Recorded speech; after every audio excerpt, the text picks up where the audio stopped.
nacional e internacional. Boston at Clan, Laganos comienza. Good morning, good morning everyone. We are live from Cool FM in Oranjestad, Aruba for the fourth season and that second episode of Stima Autista. So much for joining us. Here you know who I am. I am Byron and this is the second episode of Stima Autista live on Cool FM 98.9. Let me translate the intro for you guys in English. This is in Pavimento. It's a show by Fundación Autista Aruba on Cool FM 98.9 covering different topics within the spectrum and outside of the spectrum, with interviews and news on top 3 and more, creating more visibility and inclusion and, of course, awareness on autism for our local and international communities. This is an episode in February. We are live on Cool FM 98.9. For the moment on YouTube, we're exclusively on Fundación, on the Cool FM YouTube. We have a little problem with our live stream on Fundación Autista, but do tune us on YouTube at Cool FM 98.9. But you can also tune in the live stream on coolaruba.com, or if you're listening on audio on 98.9, you can do it too. Now we have a very special episode because we have an ambassador and an international guest all the way from New Jersey. If you're tuning in live stream on YouTube or on our website, we have our deputy ambassador, colleague Ambassador K, and an international guest from the States. So we have to introduce our first guest today. So let me try. I'm very busy, of course, with the links, of course, and the camera, so bear with me. We have our first guest joining us today, and that is my colleague, Ambassador Kay. Hi. And Kay is looking beautiful today, isn't she? Thank you, Byron. Kay, would you like to reintroduce yourself? Hi, my name is Kay. I'm 22 years old, autistic young adult, and I am the colleague of Byron, an ambassador for Fundación Autismo Aruba. Thank you, Kay. Now, specifically, we are the only show in the morning to go live because you've listened to the pre-recorded episode of one of our Cool FM shows, Sincerely Carolina. Our president, Carolina, is busy volunteering with Sergeant Peppers and Friends, of course, the pets, of course. So we wanted to give her from our team, we wanted to give her a shout out as well. Now we have an international guest joining us live from the United States of America. So let me check here the camera. Okay. So she is from the States, of course, and is in New Jersey, close to where we're going to be next month in New York. So we're on April 2nd, March 2nd, and April 2nd is 1 month away. I'm talking about Deseray. What's up? Can you reintroduce yourself? Good morning. Good morning. Can you reintroduce yourself? My name is Deseray Anyama. I'm a school psychologist. I live in New Jersey, but I do work in New York City, and I'm happy to be a guest on the podcast today. Thank you so much, Deseray. Thank you for being here in our show. And we're also excited for us as the foundation to come to New York next month, where we're going to be at the United Nations for a World Autism Awareness Month. So we are also excited. I'm not sure if you're excited for us as well. So yes, I'm definitely excited. Yeah, we're also excited. Now we have a news segment that is the top 3 and more to kick off the show. So let's begin, shall we? And this is a local edition. Since we're in the month of March, it is a special month for us Arubans because this month we are going to focus on the National Flag and Anthem Day celebrations, which is going to be later in March.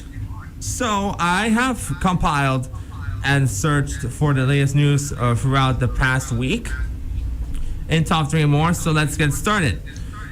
So let's begin with the first local news. So that is there's an ongoing development project that is Gateway 2030 and it's on its phase 1A. And there was a site visit last Wednesday. The Gateway 2030 PMO team invited the Minister of Tourism for a site visit to see the improvements during phase 1A and what will be next for the entire Gateway 2030 project.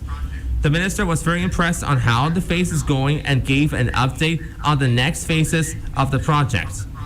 Now, phase 1A is on its execution phase, which is a $143 million investment, and it's being built by local contractors, local workers, and local materials.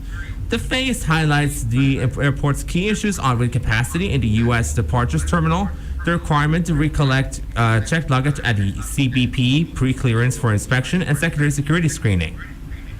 Phase 1A consists of a new baggage handling system, which will eliminate the need for recollecting checked baggage when entering the CBP pre-clearance area. Also, the U.S. terminal will be expanded, the check-in hall, of course, and the inspection part of the terminal was built, and the interior is still yet almost done. Soon, the existing part of the terminal, which is on the left side, will be demolished and reconstructed to connect with the expanded part of the terminal. Once the first phase, phase 1A once first phase 1A is completed, phase 1B will commence, and later phases 2 and 3. Phase 1 is set to be completed later this year in 2024. Now, in the community, last Thursday, during a meeting at the Aruba One Happy Island Lions Club, installed 3 new members into the club. Sonia, Luis, and Ociel took the oath, and now they are installed to help the communities in Aruba who are in desperate need. They proudly joined Aruba One Happy Island Lions Club, who is part of Lions Club International, an organization with over 1.4 million members from 200 countries. The meeting took place at the Aruba Bank headquarters in Kamakuri. That's just some local sports. Ongoing right now in Aruba, there is the local Inter-Island Games. Yesterday morning at Franz Figueroa Stadium, schools from Aruba, Bonaire, and Curacao took part in the opening ceremony of the 2024 Inter-Island Games. In the Aruba part of the games, there will be scholar competitions of 3 different disciplines: checkers, chess, and dodgeball. Before the ceremony began, the kids from the islands had training and practice not only at school, but also with a trainer 2 to 3 times a week. The director of the Foundation for Sports Development, Curacao, or FDDK, said that he was so proud that the games returned after a long absence. He noted that the total number of disciplines this year has jumped from 6 to 9. The director of FDDK is not the only director who was excited for the games. There is also the director of the Bonaire Sports Institute, or Indibon, who is also there too. The Indibon director noted that the program wasn't active until last year, thanks to the initiative by the governments of Aruba, Bonaire, and Curacao. The objective is to not only compete, but to close the ties between the 3 islands. For us at Stima Autista, we would like to wish every single students from different schools in Aruba, Curacao, and Bonaire the best of luck during the Inter-Island Games, which is ongoing right now. So that's the local top 3 and more. And I mentioned about volunteering. Fundación Autismo Aruba is going to have its Aruba Do project on March 16th, which is going to be self-care for autistic parents. And it is going to be real interesting, of course. If you wish you'd like to sign up, you can go to arubadut.com to register. And hopefully you can come join us, of course, on March 16th. Of course, I'm going to be there. I'm not sure if Kate's going to be there too. I'm going to be there, yes. She is going to be there too. We're both going to be there at the event. So make sure you prepare yourself to register to arubadut.com if you are interested. So then, that was the top 3 and more. And right now we are ready to begin with the episode.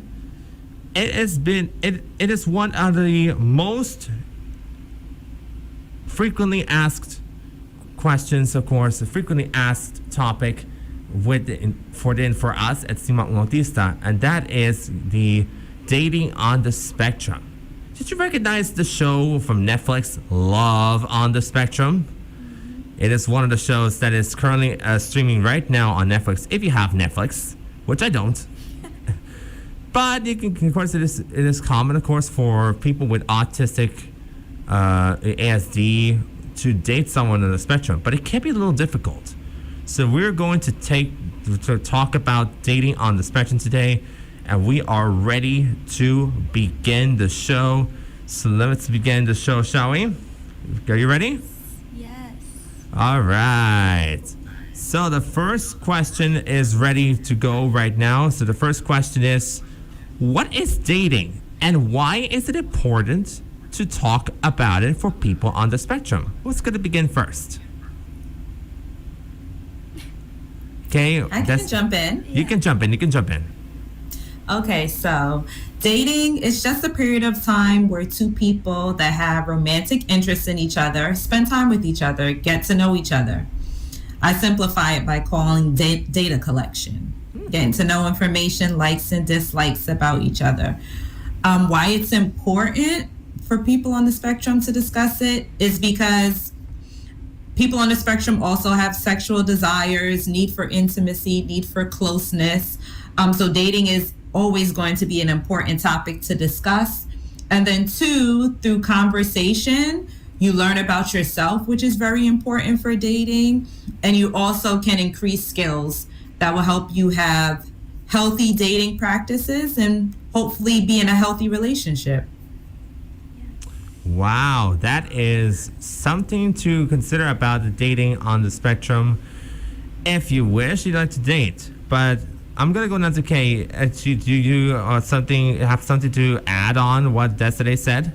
I completely agree with Desiree. For me, dating is like two people in a relationship, either sexual or not, and it's like with the intention to like evaluate each other if you want something more serious, right?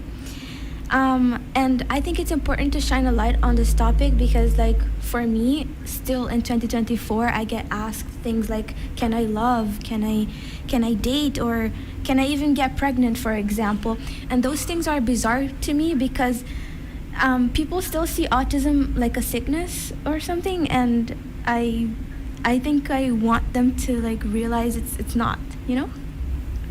Yeah, we want to cut back on that pregnancy part, of course. That is later in life. Yes. Of course. And I agree on what both of you say. Of course, it takes time for someone to begin the dating and then would later to change into a relationship. But it takes time for every person on the spectrum to know that there are issues that goes along the way. Now, I want to go to the question, what are the challenges when it comes to dating on the spectrum? Well, if I can chime in, for me, it would be like, I wrote these down by the way, so I got the questions and wrote them down. For me, it would be like social and communication differences, my sensory issues, and my need for a routine. Because, like, for example, when you're dating, people tend to like be, how do you say, like irregular or not on point, so they come late and they're unpredictable, or like the plans change completely, and for me that's like a little scary and nerve-wracking. So I also need to keep in mind that like other people, and getting to know someone new in general is scary for me. So I kind of like prepare myself in a way, like have questions on hand or practice my conversations kind of, because it's hard and to maintain conversation, but also to it's awkward. So and yeah, I know it's awkward. Desiree, would you like to chime in? Yeah, so conversations I've had with teens and adults I've worked with, they shared with me sometimes it could be picking up on social cues, sensory sensitivities, managing emotions in certain situations in dating. And then overall, there's so many nuances to dating, unwritten rules of dating, like when should I ask a person out? How often should I call? Yeah. So those are some things that talking through it can help you navigate the relationship or dating experience, but it can be a challenge. Indeed. Now you mentioned about sensory sensitivity. it is one of the key issues when it comes to dating, whether it's just like you said, touching or being overwhelmed. So what are the signs to look out for when it comes to sensitivity and dating on the spectrum? I'm not sure if you guys can answer that question. Okay, I can. Yeah. I can jump in. Well, it's very important to pay attention to body language, to nonverbal cues a person is giving you. So if someone's covering their ears or shutting down in a situation or wanting to leave a situation, those can be signs that the situation could be uncomfortable for them and they would rather not be in it. So paying attention to social cues and checking in with each other during the dating experience, I think, is really important. Yeah, indeed. Kay? Well, I've like some experience with dating, right? And something funny that usually happens is like when somebody laughs, they clap their hands or they clap on the table. And for me, that's of course a little triggering because I'm sensitive to noise, right? So I find it funny because I have no shame or to say, can you not clap? Because I'm sensitive to noise. And it's, for me, maybe direct, but for the other person, it might be weird to like hear me say that. But I use it as a tool to like share that I have this sensitivity. And for example, dates in cafes, and the first thing I say is like, don't talk to me when the blender is on because I might not be paying attention to you in this moment, or even like listen, and like touching, for example, hugging, I wrote down this as well, is I don't hug easily. I love hugs, but I don't hug easily. For example, somebody that I don't know, or you know what I mean. And it's like I have to trust you and feel safe and all the things, but even though you don't have to pretend to be someone you're not, I know that in dating, when you show these signs, like for example a hug is a way to show that you're interested in a person, right? Mm-hmm. So even though maybe at that time I'm not I'm trying to explain, but I can't explain very well. My words are all jumbled. It's weird for me, but I accept them if I feel comfortable enough, and if I don't, I just like say no. But it depends on like how overwhelmed I am. I might decline the offer, but I try to like hug anyway sometimes. Yeah, it is true. And I always also like to like get consent for hugs or touching in general. So yeah. It is quite uncommon, of course, of those on the spectrum who have a little major sensitivities for sound or for physical activity. It is a bit hard. Yeah. Now, before we can get to the next question, our president of the foundation wants to know, of course, on the possible statistics to empathize the importance of the topic. I'm not sure if you guys have statistics related to the topic of today. I don't have statistics. I'm sorry. Destiny, do you have statistics? No, I don't have specific statistics. I know in terms of dating, we also like to talk about, in terms of healthy dating, the importance, because we know that unhealthy relationships can lead to anxiety and depression. So that is a main issue. I do have information from the World Health Organization regarding that. In 2019, 970 million people globally live with a mental disorder, with anxiety and depression being the most common. So when I talk about dating and relationships, I also stress the importance of healthy dating and also coping strategies, because it can be stressful, to ensure that there's a decrease in the likelihood it could lead to anxiety issues or depression surrounding dating experiences. Yeah. Well, that is a fantastic statistic for the WHO, of course. We have to know that by dating, we have to be careful on the symptoms of anxiety and depression, which is vital, of course, on how you prepare on the dating for those who are on the spectrum. And you mentioned, of course, the report from WHO. Of course, it is one of our topics that we're going to be addressing in New York next month.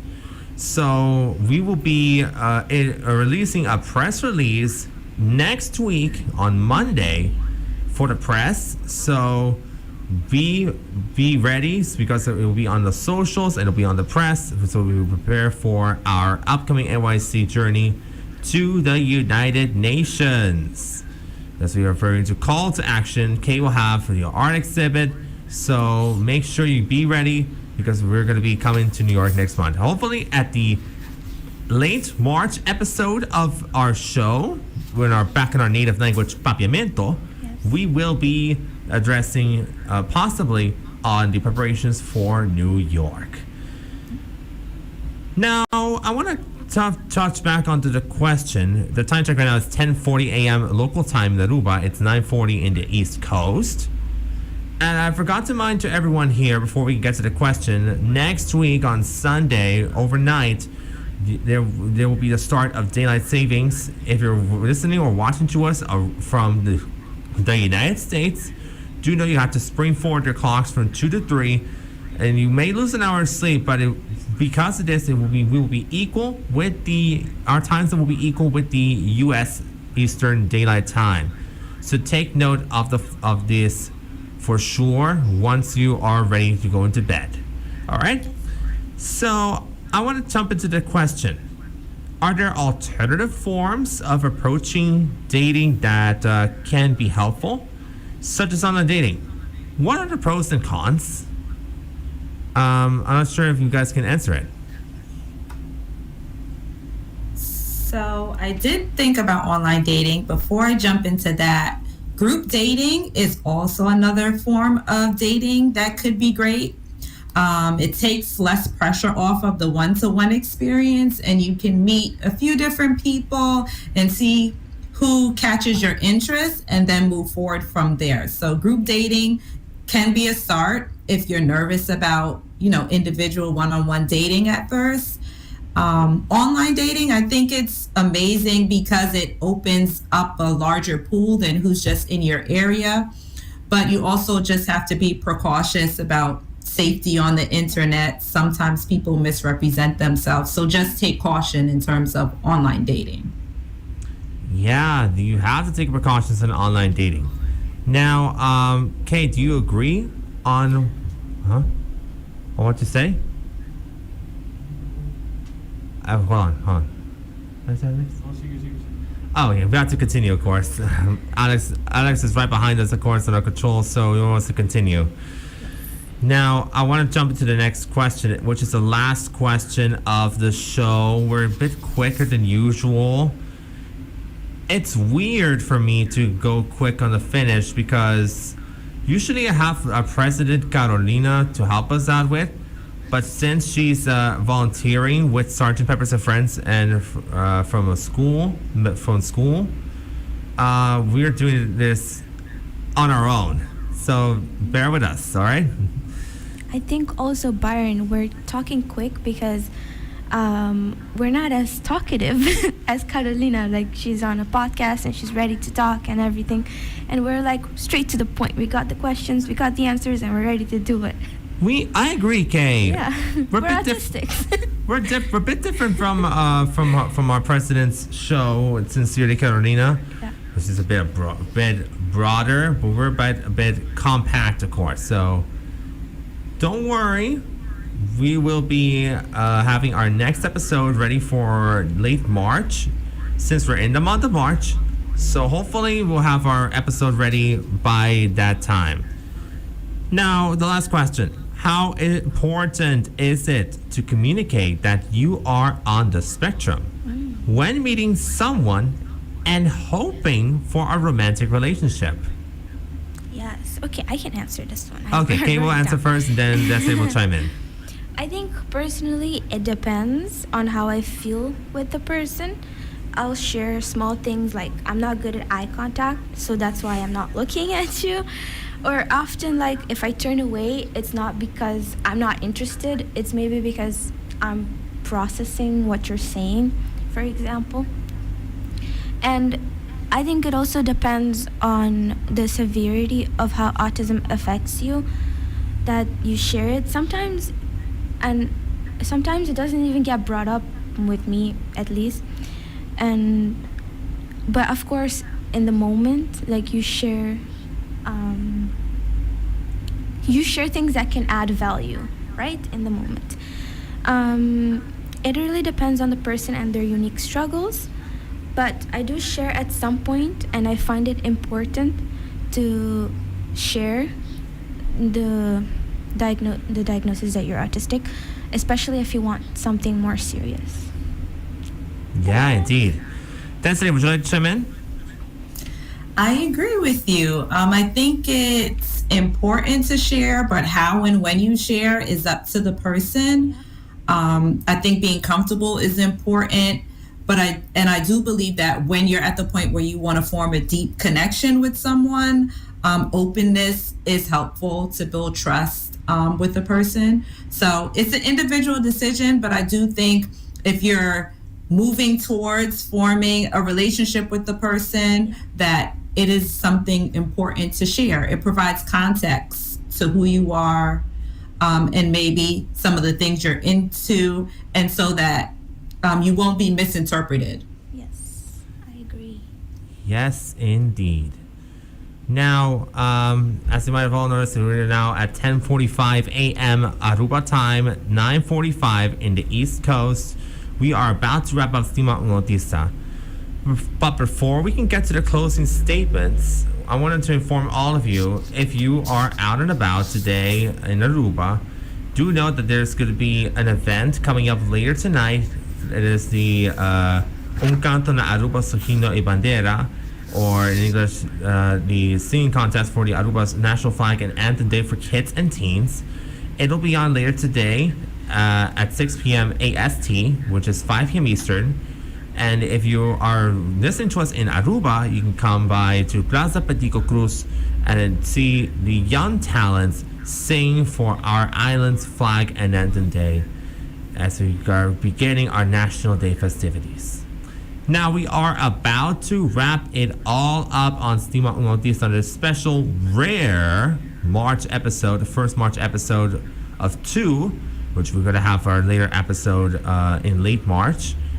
But that's all because I was completely ill. I was ill with influenza after the first episode, so apologies for me not to prepare early for the supposed February episode to March. So again, apologies. And since that we are exclusively live on YouTube, we will share the link on Fundacionismo Facebook and Cool FM so you can rewatch it at any time and at anywhere. Now we're about to wrap up with the closing statements right now, so I'm going to begin firsthand with Deseray. Oh, closing statements. So for those who are starting the dating process, I would just say, remember, friendships are a great place to build some of the skills needed for healthy dating. Take time to really learn about yourself, learn about your likes, your dislikes, what are your boundaries, and how to communicate those with other people. Take time just to know more about yourself and be proud that you're taking the step towards dating and look at it as an adventure. Yes, indeed. Kay, your closing statement. My closing statement would be, I agree with everything that Deseray says. I'm like, wow, I'm still thinking about it. But my closing statement would be to just get to know yourself first, and enjoy the process, and it doesn't have to be like quick or anything. So yeah, that's where we'll end with it. I agree with both of you. Of course, you have to start experiencing dating first before you can go to next level. On my term, You have to think about dating first, dating beforehand, and focus on your early careers, of course, beforehand. For me, I'm studying right now, so I have to be careful on dating first, because if you date during school, the chances are for graduation might go plummeting down. So I completely agree.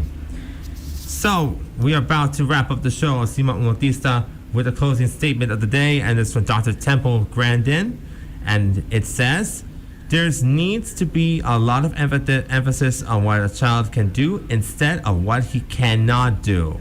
That's from Dr. Temple Grandin. And you guys agree with the quote of the day? Yes. Definitely agree. Yeah. All right. All right, guys, that is it for Stima Autista. We will have a little music, of course, afterwards. So do note about the music right now on Cool FM. And then after, we'll have to commercial break. Later today, we'll have music from Top 20 and much more. Right now, thank you so much for tuning in to Stima Autista for season 4, episode 2. And we will say, as always, at the end of the show, peace out, y'all. Till next time.